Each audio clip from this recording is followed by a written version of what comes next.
लोकसभा चुनाव की तैयारियों के सिलसिले में जींद में कार्यकर्ताओं को संबोधित करने के बाद बीजेपी के प्रदेश अध्यक्ष सुभाष बराला ने कहा कि बीजेपी ने सबसे पहले 8 उम्मीदवारों की घोषणा कर दी।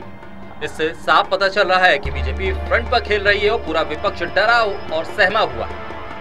रोहतक और हिसार की सीट पर अपने उम्मीदवार नहीं उतारने पर बराला ने कहा कि इन 2 सीटों पर किसी खास रणनीति के तहत उम्मीदवारों की घोषणा पार्टी नहीं कर रही है, लेकिन अब जल्द ही टिकटों की घोषणा कर दी जाएगी।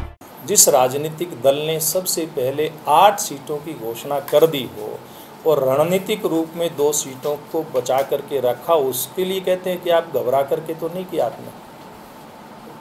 घबरा तो दूसरे दल रहे हैं, घबरा तो दूसरे दल रहे हैं जिनके पाँव के नीचे की ज़मीन पूरी तरह से खिसक चुकी है। आज हरियाणा प्रदेश के अंदर विपक्ष के नाम की कोई चीज़ बची नहीं है। विपक्षी दल के नेता को इस्तीफा तक देना पड़ा। वो इंडियन नेशनल लोकदल नेता अभय चौटाला और सी मनोहरलाल खट्टर की मुलाकात पर कहा कि इस मुलाकात के कोई राजनीतिक मायने नहीं निकाले जाएं। तो वहीं कुलदीप बिश्नोई के परिवार के द्वारा बीजेपी की टिकट पर हिसार से लोकसभा चुनाव लड़ने की चर्चाओं पर बराला ने कहा कि राजनीति में बहुत बड़े उलटफेर हुए हैं। साथ ही ये भी बोल दिया कि कुलदीप बिश्नोई बीजेपी में आएंगे, इस बात में कोई सच्चाई भी नहीं है। इसे है निश्चित रूप से राजनीतिक संभावनाओं का खेल है।